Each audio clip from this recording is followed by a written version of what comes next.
So what kind of salaries or compensation can you expect to make in public accounting, whether you're just starting out or as you climb the ladder?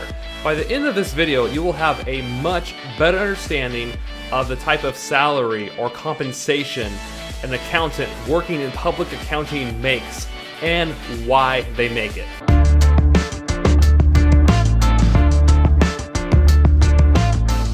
Hey guys, it's Mike, also known as MK the CPA. Welcome to Money and Life TV. This is the channel that you come to improve your financial position, career, and your life. So maybe you've been thinking about putting your foot in the water of public accounting, but before you do, there's probably a few things you should know about compensation. As you guys probably know from watching my videos, that I am currently an accountant and I do public accounting, and in fact, I work on a lot of tax work. I've had 7 years of experience now in public accounting, and I've worked at 3 different firms. So every year I learn more and more about the industry and about the job itself. And one of the questions I commonly get, especially when I attend a recruiting event, let's say at a local university or at a professional community event, from students or people who are seeking a job in public accounting, what they really want to know is, what do you guys make? Show me the money! And I can totally understand where they're coming from when they ask that question, because if you're watching this and you're anything like I was, I graduated and I had student loan debt, and I was just eager to get going in life. So as soon as I finished my degree in accounting, I just wanted to get going. I just wanted to find a job and start making some money. So knowing the salary or compensation I could expect was really important to me, and compensation is still a very motivating factor for me even today, 7 years later.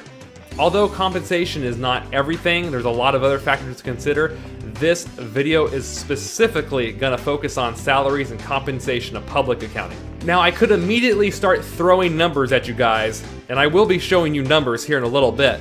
But before I do, the numbers I show you are going to be so much more meaningful if you know the factors that most influence a public accountant's salary. So let's talk about those first, and then we'll look at real numbers as of 2017, and so you know what to expect on average going in. Alright guys, so let's talk about 8 factors that greatly influence your compensation as a public accountant.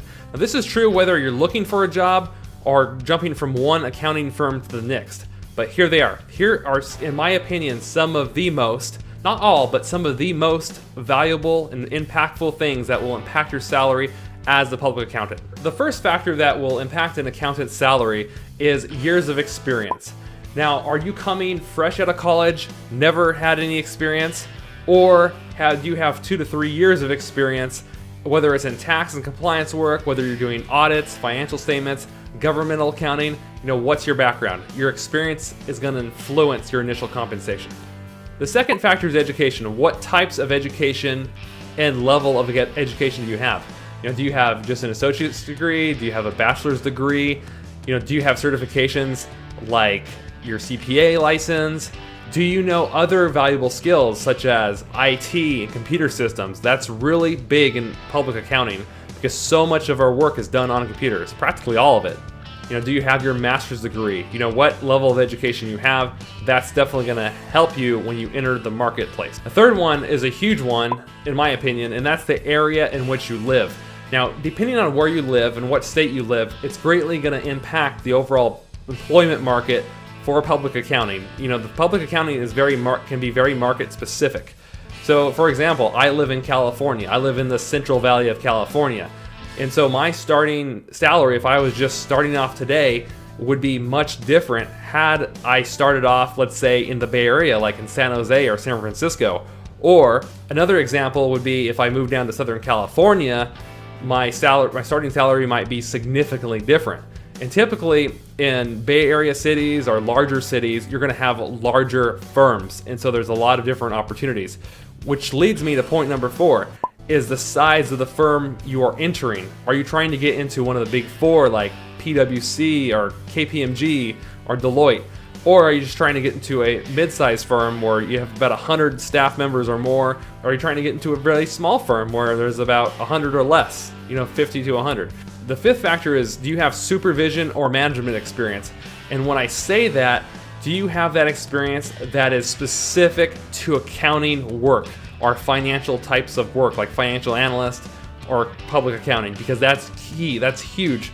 That's one of the most valuable skills you can have in today's accounting employment market, is they are looking very hard for effective managers who can get the job done well, supervise people, and keep their clients happy. The sixth factor is one that's often not mentioned, but I thought I would throw it in here because I've seen over the years, employers really look at this as, what's your involvement in the community? What do you do outside of work? Are you really good at business development? Have you served on the board of nonprofit organizations, or like, let's say, the Chamber of Commerce of your local community?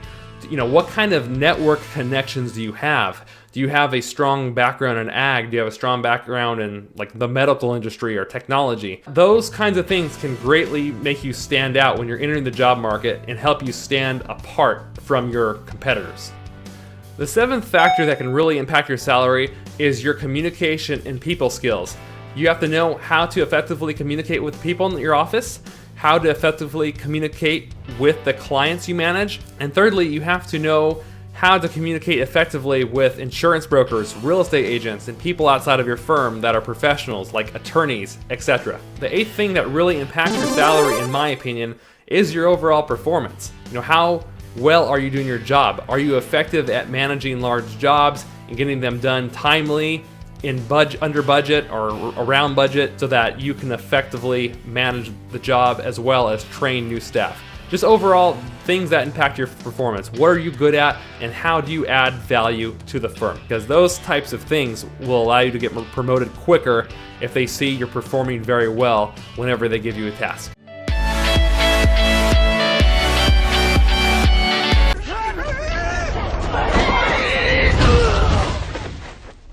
Wow, damn, he's killed.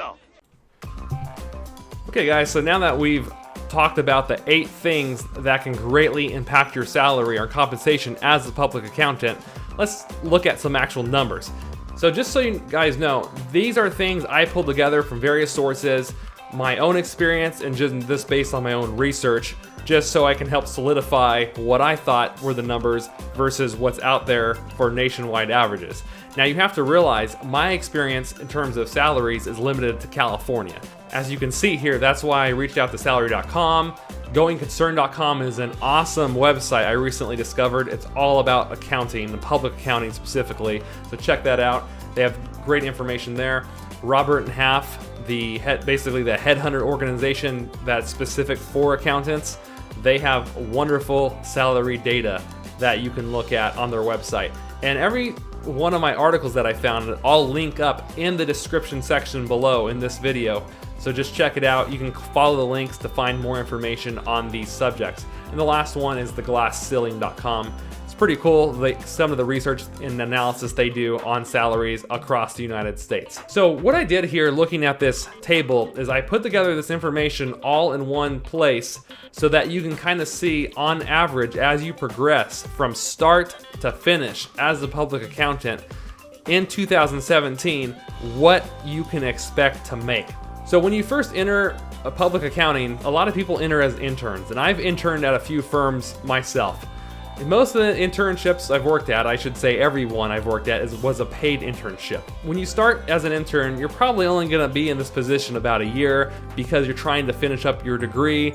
If you are still trying to finish up your degree, you're probably going to stay in this job position a little bit longer, but that's okay because you're gaining valuable experience.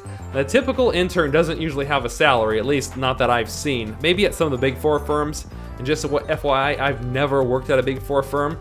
If you guys want to share your wisdom of working there and the kind of compensation you can expect to make, I would love to hear it. Please leave it in the comment section below. As an intern, you can usually expect to make anywhere from $13 an hour to $21 an hour from the national average research I've done over these 4 websites. As you come out of school, and let's say you were an intern and now you're hired on full-time with that firm. You can typically expect to move up to the associate accountant position.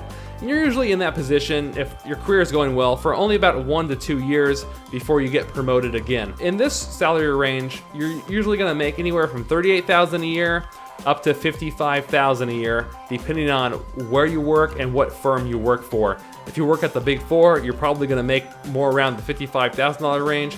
But if you're in a smaller community, a smaller town, you're probably only going to make around the $40,000 range of this field. So just so you know, these higher ranges on this side are usually for larger firms or regional firms, and this is for your small size firms. So that's, in a small size firm is less than 100 people, and a mid-sized firm is probably 100 or more. I don't know those exact specifics, but that's kind of how I think of it. So as you guys can see from this chart I made, this table will tell you how long you're usually going to stay in a certain position if you're on track and keep getting promoted.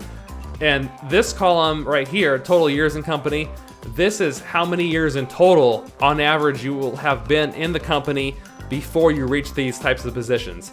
So on average, from my research, a person can make manager in 5 to 7 years. That's a typical path to become a manager.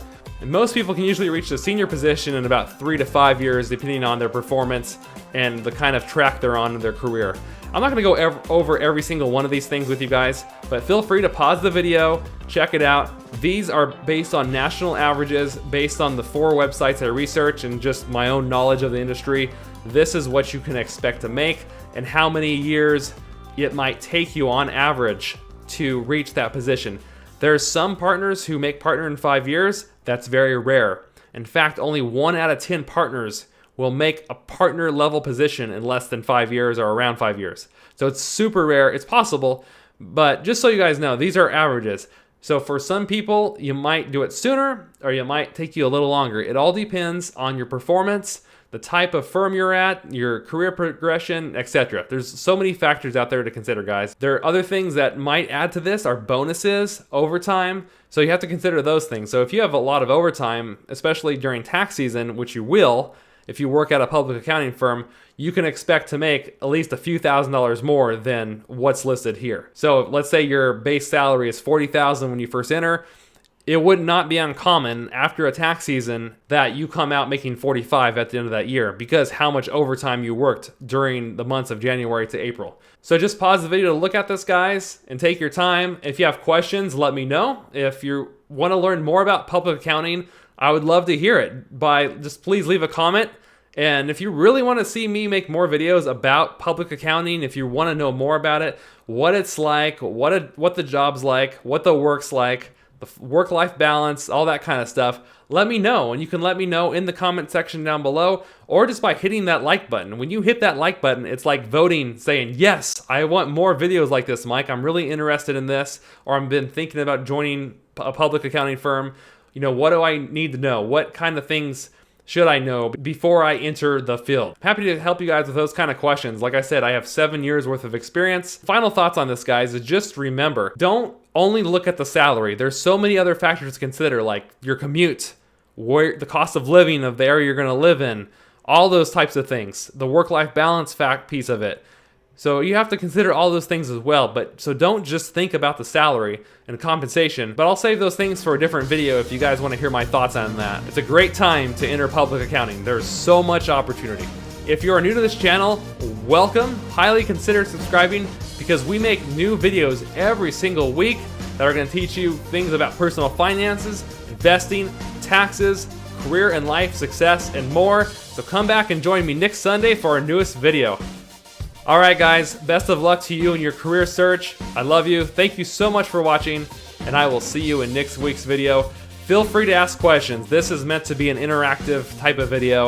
All right, guys, I love you. Have a great week.